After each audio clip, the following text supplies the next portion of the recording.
Olá, boa noite e bem-vindos ao programa Nossa Fé, Nossa Vida. Este programa é transmitido por intermédio do Canal 49 na cidade de Fresno, nos domingos, às 7 horas da noite e é repetido às terças, às 10 horas da noite. Bem-vindos. Eu sou o Diácono João Sousa, de Hanford, e hoje estou fazendo o programa juntamente com o José e a Ricardina Gomes. Boa noite, como é que estão vocês? Boa noite, estamos Boa noite, bem. muito bem. Graças a Deus. Estão bem? Muito bem mesmo. Agora já nesta transição do verão para o outono, isto hoje já é 20 de outubro. Este fim de semana houve o Congresso Diocesano em Vaicélia, que terminou hoje à tarde, há de haver 1 hora ou 2.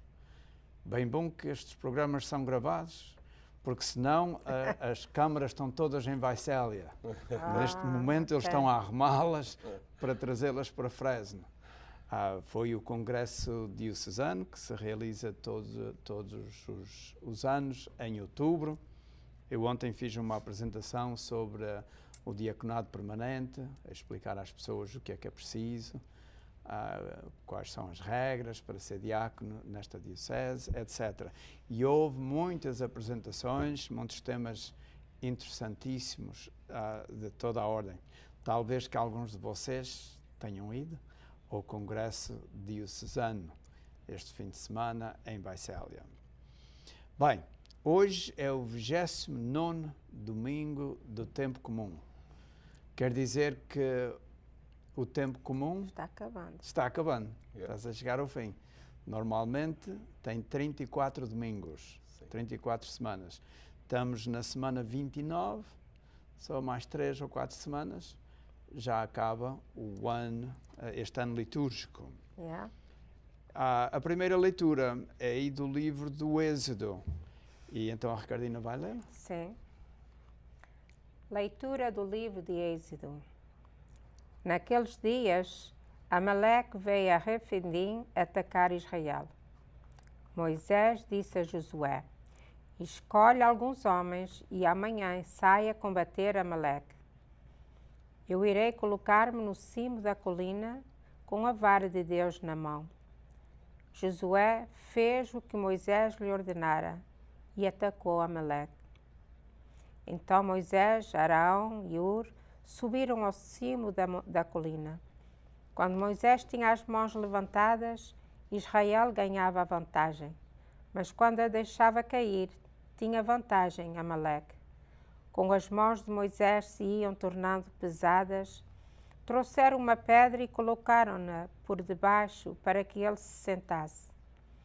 Então Arão e Hur, um de cada lado, lhes seguravam as mãos. Assim, se mantiveram firmes as suas mãos até ao pôr do sol. E Josué desbaratou Amaleque e o seu povo ao fim da espada. Palavra do Senhor. Graças a Deus. A gente, quando era mais novos, às vezes brigávamos lá naquelas freguesias, não é? Rapazes novos. Este não, isto é a sério. Isto não é aquelas brigas de ver quem é que toca com cuspo no nariz. Isto aqui é sério. Isto é com a espada. Os amalecitas era um povo que viviam no sul da Palestina, hoje o que é o sul do Israel, e ali na zona do Monte Sinai. E os israelitas, ao saírem do Egito e atravessarem as montanhas onde tinha o Monte Sinai para chegarem à Terra Prometida, pois é claro, tinham que se cruzar com os amalecitas. E quase todos os dias havia uma briga, não é?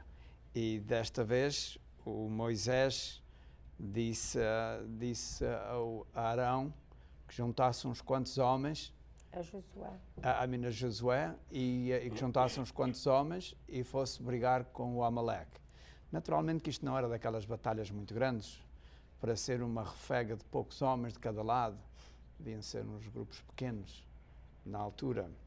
Mas quais são as coisas que vos chamam a atenção nesta leitura? O que me está agora chamando a atenção, da maneira que falaste, assim, indo à história, Eles ainda não pararam de brigar, porque eles brigam. Ainda continuam a brigar. Não, e hoje não é com espadas. É foguetes para lá, foguetes para cá. Hoje matam mais. E o que me admira é que Moisés tinha a vara que Deus lhe deu para... que ele já tinha feito tantos Para prodígios. atravessar o Mar Vermelho. O Mar Vermelho e a serpente e tantas coisas. E enquanto levantava, eles ganhavam. E quando ele parava, os outros é que ganhavam. É interessante. Mas o que é que Moisés estava a fazer?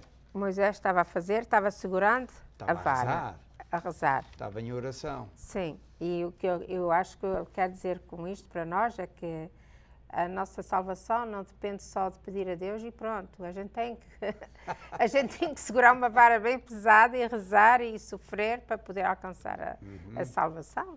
É o que eu vejo nesta leitura, porque as brigas, é como o José diz, continuam lá e não há ninguém que os entenda. Não, nem sei se algum dia vai acabar. Nem sei se algum dia vai acabar. Também tem uma outra parte que a gente pode ver. É a gente que tem confiança em Deus. Temos confiança em Deus para poder vencermos as nossas batalhas do dia a dia, não é? E isto também dá, a leitura mesmo mostra que a gente tem que ter aquela confiança, como eles tinham, como o Josué tinha confiança que sabia que Moisés estava em conformidade com o Nosso Senhor. Inclusive estava com as mãos levantadas a pedir. Deus é que tinha mandado a Moisés que fosse fazer isto. Mandasse o Josué a resolver lá a situação daqueles bandidozinhos que andavam a incomodar o acampamento. Isto veio da parte de Deus, o que já é um bom sinal, porque eles, ao irem se defender, estavam a fazer a vontade de Deus, estavam a cumprir a vontade de Deus. Ok, José, o que é mais que te chama a atenção? Bem, uma das coisas que me chama a atenção também é que a gente deve rezar com muita humildade. Quer dizer, estar dependente da oração que faça uns certos milagres, não é? E só sendo humilde é que pode, não é? Porque até nas outras leituras a gente vai ver isto, não é? Quer dizer, a gente se orar com arrogância, eu penso que é mais difícil ser atendido. E no caso que a pessoa está numa situação de aflição, pois se pede a Deus ajuda, quer dizer, suplica-lhe ajuda. E sempre diz, bate, que serás atendido, etc. Não é verdade? Eu também penso que esta leitura, as leituras todas quase do Antigo Testamento, são um pouco difíceis para nós absorver. Porque era, naquela época, para aquele povo, para aquela mentalidade. Nós temos uma distância muito grande daquela mentalidade. Se eles ouvissem hoje uma leitura da nossa vida agora, eles iam ficar aterrorizados, não é? A única coisa que a gente pode tirar de bom nesta leitura é a perseverança de rezar, a confiança em Deus, de ganhar uma vitória. Isso já não é pouco. Já é muito, mas, quer dizer, não temos muito além disso nesta leitura. Isso já é muito. Mas a Igreja ensina que o Novo Testamento está contido no Antigo Testamento. Está. E o Antigo Testamento está revelado no Novo Testamento. Justamente. Portanto, de alguma maneira, o próprio Novo Testamento está contido até mesmo aqui. No próprio Evangelho vai dizer. O Evangelho vai explicar um bocadinho melhor esta leitura. Moisés estava com as mãos levantadas ao céu e quando fazia isso, o seu grupo, não sequer se pode dizer o exército, porque aquilo não era um grupo assim muito grande, mas levava a melhor. Pois. Dá a impressão de que o autor está dizendo, quando Moisés orava fervorosamente a Deus, as suas tropas ganhavam. Quando Moisés parava, baixava os braços, eles começavam a perder terreno. E por isso os dois assistentes, os dois ajudantes, o Arão e o Ur, vieram e levantaram os braços de Moisés para que ele pudesse ter sempre os braços levantados em oração. Só dá a impressão de que esta palavra de Deus nos está a dizer que a gente deve orar e orar incessantemente. Justamente. Não é? Vamos ver se o Salmo diz. Tu ias dizer uma coisa, Zé? Eu ia dizer que a gente também que muitas vezes precisa ficar muito assustado com as leituras do Velho Testamento, como às vezes impressionam a gente, mas temos que ver naquele tempo a história, a cultura e a religião também já faziam parte de toda aquela vida que eles estavam a começar, a que chegou até hoje, não é? A nossa cultura religiosa. Yeah. Muito bem. Tens então aí o Salmo para cantar aí para essa gente toda lá nas suas casas. Olhas mesmo para eles lá no sofá. Para eles Tá saberem bom. que estás a cantar para eles.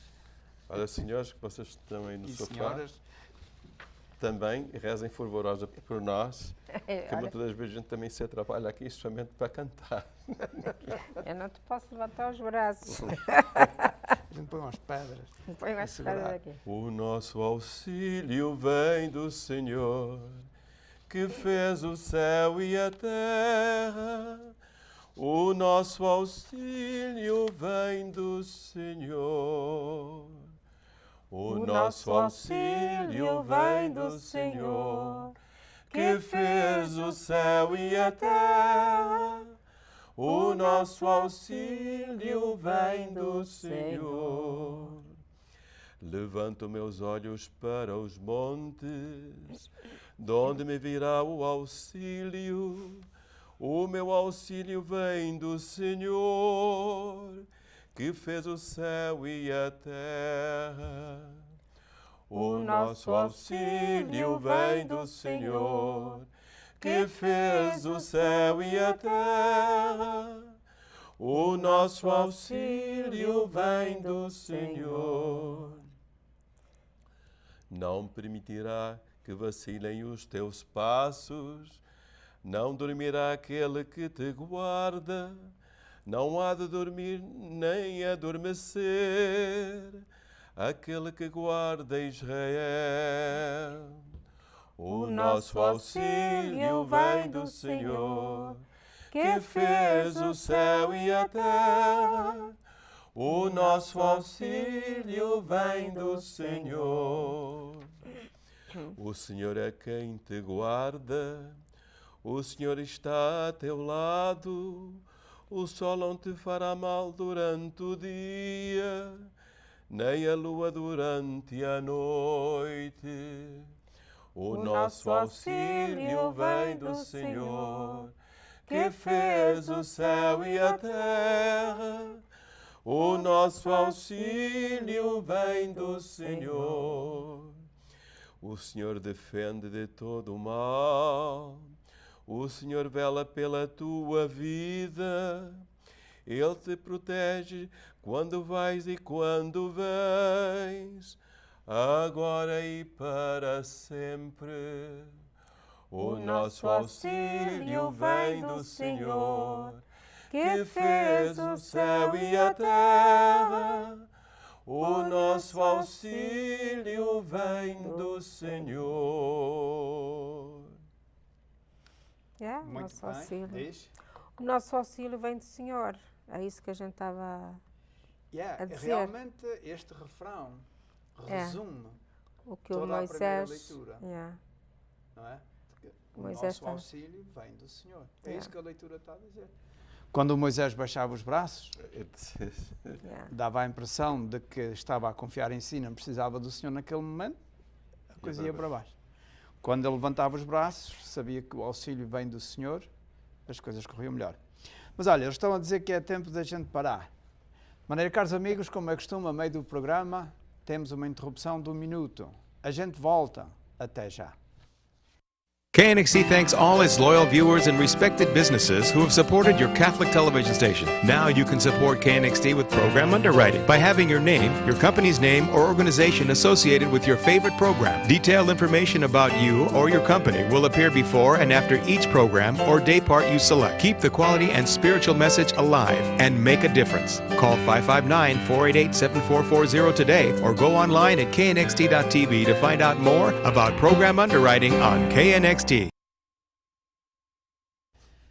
Caros amigos, bem-vindos de novo ao programa Nossa Fé, Nossa Vida. Nós acabámos de ler a primeira leitura da missa de hoje e o José e a Ricardina cantaram o Salmo e nós agora vamos ao Evangelho, que vem do Evangelho de São Lucas, capítulo 18, versículos 1 a 8. Naquele tempo, disse Jesus aos seus discípulos uma parábola sobre a necessidade de orar sempre sem desanimar. Em certa cidade vivia um juiz que não temia a Deus nem respeitava os homens. Havia naquela cidade uma viúva que vinha ter com ele e lhe dizia: faz-me justiça contra o meu adversário. Durante muito tempo ele não quis atendê-la, mas depois disse consigo: é certo que eu não temo a Deus nem respeito os homens, mas porque esta viúva me importuna, vou fazer-lhe justiça, para que não venha incomodar-me indefinidamente. E o Senhor acrescentou: escutai o que diz o juiz iníquo. E Deus não havia de fazer justiça aos seus eleitos, que por ele clamam dia e noite, e iria fazê-los esperar muito tempo? Eu vos digo que lhes fará justiça bem depressa. Mas quando voltar o fim do homem, o Filho do Homem, encontrará fé sobre a terra? Palavra da salvação. Glória a vós, Senhor. Eu não entendi muito bem essa parte. Qual parte? Quando o Filho do Homem voltar, encontrará fé sobre a terra? Eu acho que é assim. Não entendeste? Não Isto está escrito em português. Tá. Essa agora foi boa. Mas não sabes o que é que quer dizer. Não, isso é... Isto é uma das frases de todos os evangelhos, é uma das frases enigmáticas, é um enigma. O que será que Jesus queria dizer com isto? A frase não está, talvez, bem no contexto, é isso que eu acho. da leitura de hoje, até certo ponto, porque de outra maneira também ainda está dentro do contexto. Vamos a ver. Jesus está, creio que a lamentar-se ou a queixar-se de que, através das gerações, chegará uma altura em que cada vez menos as pessoas acreditarão nele. Uhum. Isto dá a impressão de que ele está a dizer que haverá uma altura em que toda a gente praticamente acreditará. Mas depois vai começando a parar ou a diminuir o fervor, a fé das pessoas. E até parece que é hoje em dia, não é? Parece que é. Porque hoje em dia, tanto aqui como nas ilhas, como no continente, como na Europa, como em toda a parte, as pessoas cada vez menos precisam de Deus. Dá a impressão. E parece-me que era este lamento que Jesus estava a fazer. Quando viesse no fim do mundo, será que ainda haveria a fé no mundo? A gente sabe que haverá, mas podem ser poucos. A gente sabe que haverá porque Jesus prometeu a Pedro que ele era o chefe da igreja e que ele estaria com a sua igreja, Jesus estaria até ao fim dos tempos. Portanto, a gente sabe que a igreja por aqui vai andar até o fim dos tempos. Mas será que o mundo cada vez mais vai abandonar a fé? Penso que era isso. Já está acontecendo. Eu, na minha maneira de ver, eu penso que neste momento ainda não. Há muita falta de pessoas para trabalharem na vinha do Senhor, porque também aumentaram as pessoas. Hoje em dia já são 7 bilhões, não é, de pessoas, não é? No mundo. No mundo. Então, aumentaram, pois precisamos de mais pessoas para trabalhar na vinha. Eu estou dizendo isto porque eu tenho ido com um rapaz à prisão e ele quer ser sacerdote. Mas tu vais à prisão fazer o quê? Não vais ficar lá? Para as pessoas compreenderem. Tu fazes apostolado na prisão todas as segundas-feiras. Eu vou à prisão como voluntário a serviço da Igreja Católica. Todas o nosso as semanas. grupo católico. Okay. Quase todas as semanas. Okay. E este rapaz vai com a gente, esteve agora em reunião com o seu padre Daniel, que é o diretor de vocações aqui da nossa diocese, e ele disse que tinha 31 homens lá. Acho que é uma coisa muito importante. 31 homens aonde? Neste retiro que eles fizeram há 2 semanas atrás. Para ser em Tree River. Não é para sim, discernir. Para conversar. Eu vendo isto, e quando ele me falou comigo, o José, eu disse assim, 31? Olha que é um bocado de gente. Não é verdade. Eu tenho certeza absoluta que nem todos vão ficar, não é? Mas é uma coisa muito boa. Olha, também há pouco tempo tivemos um retiro em Three Rivers para casais, para homens que querem ser diáconos, e eles vêm com as suas esposas, e havia lá 15 casais que também estão a discernir se têm chamamento para o diaconado. Então quer dizer que ainda há gente ligada à fé? É isso que quer dizer, Zé? Sim, porque a gente vai numa igreja, e eu tenho ido em várias igrejas, às vezes por conveniência, ou quando saio a igrejas americanas, e às vezes tem missa, e a gente vê muitos jovens, desde crianças até 20, 30 anos, muitos jovens assistindo à missa. Quer dizer, eu não vejo que esteja assim um desastre. Não, o que eu penso é que há menos vocações agora, mas muito mais maduras, com muito mais confiança no que estão a fazer. Antigamente iam crianças para o seminário, umas seriam, outras não. Umas por conveniência de estudar, outras por vocação talvez. E tivemos muitas vocações naquele tempo, na minha idade nova. Mas agora temos visto, talvez menos, pessoas de 40, 30 e tal, ainda a entrar para o seminário. Isso é uma coisa boa. Eu acho que sim. Isso é um sinal bom. Quer dizer, ainda há muito, mas há muita gente ainda distraída por aí. Na prática e em números, há muita menos gente que frequenta a igreja. As pessoas estão abandonando a igreja aos milhões. Aos milhões. Não é aos milhares. É aos milhões. E isso era uma das grandes preocupações do Papa Bento XVI. Ele falava nisso muita vez. E, sobretudo, na Europa. Não é? Europa. Há países na Europa onde hoje em dia menos de 5% dos católicos é que vão à igreja. Até nos Açores. É muito pouco. E na Alemanha, eles agora fazem lá uma festinha com as pessoas que abandonaram a igreja. Agora há um ritozinho fora da igreja, que a igreja não está, mas em que as pessoas vão à paróquia pedir que o seu nome seja riscado fora da lista dos católicos. Não querem ser considerados como católicos, nem como crentes, como pessoas que acreditam. Nós aqui na nossa comunidade, eu penso que de certo modo temos muita sorte em que a gente continua a praticar a nossa fé.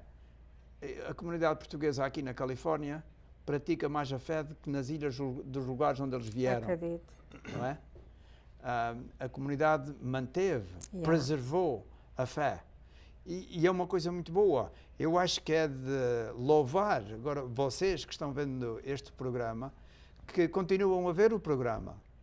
Há dias estivemos em Interlock e numa festa e pudemos verificar o número de pessoas que vê este programa. E é grande. E o entusiasmo que há para ouvirem este programa. Quer dizer que as pessoas se preocupam por alimentar a sua fé. Querem ouvir mais sobre a fé. E isso é uma coisa boa. Mas no mundo inteiro não é assim. Não. Está sendo precisamente ao contrário. E o Papa Francisco tem a mesma preocupação de que as pessoas estão abandonando a igreja, e por isso é que ele diz que temos que purificar a igreja e tirar toda a roupagem antiga e que não dê testemunho de Cristo. E ele tem dado testemunhos incríveis. Não é? Eles fazem um concerto anual para o Papa e tem lá a sua cadeira como um tronozinho para ele ver o show lá no seu lugar especial. Ele recusou-se a ir. Ele disse, tem muito que fazer. Tenho almas para salvar, não tenho tempo para andar aqui nestas coisas. E depois os bispos também que estavam no Vaticano de passagem e os cardeais iam todos muito bem vestidos a esse show. Eu disse, não, a gente não precisa disto, a gente tem que estar a salvar almas. Temos que estar a rezar. A preocupação dele é essa. E muitos outros exemplos que ele tem dado. Sim. A igreja está se purificando, mas na realidade também o mundo penso que se está afastando de Deus. O que eu penso, a muitos níveis. Eu penso também nas famílias modernas, a vida que os nossos filhos, que estes jovens querem levar, não condizem com as doutrinas da igreja. Não é por eles não quererem ser. É que eles não podem, porque não é Cristo que quer que a gente viva desta maneira, mas eles às vezes não têm outras chances de viver diferente. E se forem viver diferente, ficam assim arredados para o lado, porque não é da maneira que a sociedade está. Bem, isso tem que ser dito de uma certa maneira, porque senão dá a impressão de que Deus mesmo é que os põe de maneira que eles não podem, Não, podem não, seguir a Deus. Não é Nós isso que eu conversamos quero essa situação hoje e ontem. De fato, muitos deles, às vezes, até quando a gente fala alguma coisa, olha, vindo ali daquela igreja, assim, dessa maneira, assim, e ele diz, eu não quero ouvir falar sobre isso. Quer dizer, isto aconteceu na quarta-feira passada. Não, mas isso é uma pessoa agnóstica, isso não se pode Sim, revelar quer dizer, por essa pessoa. Mas são, Mas familiares. Ricardina, eu entendo, entendeste o que é que eu quero entendo o que é dizer? que estás a dizer, e é verdade, em que o ambiente em que os nossos filhos se estão a desenvolver é um ambiente em que eles, para darem testemunho da fé, Não eles podem ficam estar. à vista, eles não gostam de sobressaírem como cristãos, mas para darem o testemunho cristão têm que viver de outra maneira. E é muito Aí é que difícil. está. A gente até certo ponto está quase como no tempo dos romanos, em que é um risco ser cristão, não é? Naquele tempo era um grande risco Sim, ser cristão. Perseguiam-nos. Absolutamente, e matavam-nos mesmo. E hoje não nos matam, mas põem-nos à margem. à margem. Tratam-nos como uns coitadinhos É. e uns ignorantes que ainda não sabemos bastante para deixar Deus da mão. Somos tratados como ignorantes em muita parte. Pois, mas E, eles vivem como se Deus não existisse. Exatamente. Mas quando vem uma dor de barriga, uma falta de trabalho, uma coisa acontece na sua vida, a quem é que eles vão se segurar? Não é sequer a família. Quem é? Que a família também não pode. É Deus. Então a gente usa Deus quando precisa e quando não precisa dele, arreda para um lado. Deus é como um bombeiro, Não, só se isso chama não está numa certo. emergência. Não. De resto, não precisamos dela. Isso muitas vezes Isso é acontece. verdade. Bem, caros amigos, olha, e a gente nem sequer entrou a fundo no Nem Evangelho sequer. da missa de hoje, mas conversámos coisas interessantes e que também talvez na vossa cabeça estejam as mesmas perguntas de que nós temos a falar aqui. Mas o Evangelho diz que é preciso rezar e rezar sempre. A viúva foi persistente e conseguiu aquilo que pedia. Obrigado pela vossa atenção, boa noite e adeus.